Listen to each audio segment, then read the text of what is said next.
is enough pain in this life and enough difficulty in this life without us adding to the pain in people's lives.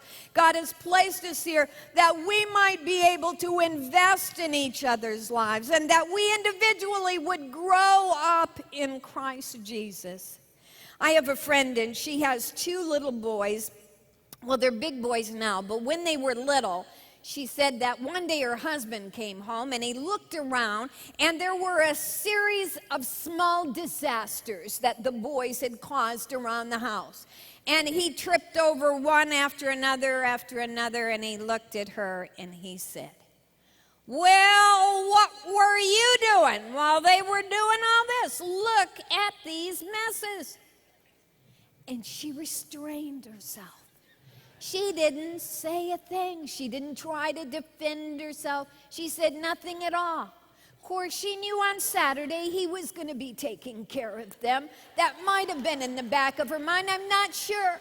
But Saturday came and she went off for the day. And when she came back, she was amazed when she stepped in the door how quiet things seemed.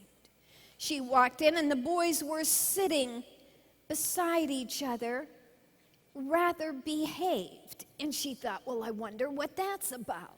Then she walked in the kitchen, and her husband was at the table, and his face was inside his hands. And she said, "Honey, are you all right?" And he went, "Oh." She said, "Well, honey, what is it?"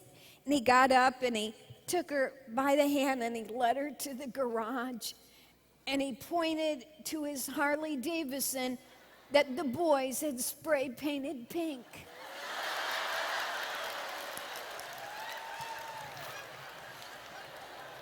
Now, can you imagine the amount of restraint it took right then? Had it been me, I think I would have found it just a tad, tempting to say, "And where were you when they did this, honey?" But restraint is that gift that God gives us to keep us from saying and doing some of the things that we might otherwise say and do if we did not have Him restraining us. What a gift He gives. I want to be a woman of reputation that is sterling. And I want to be a woman of reserves, that I have that which is necessary and needed in the moment of crisis. And I want to be a woman of restraint because, honey, the world needs to be protected from me.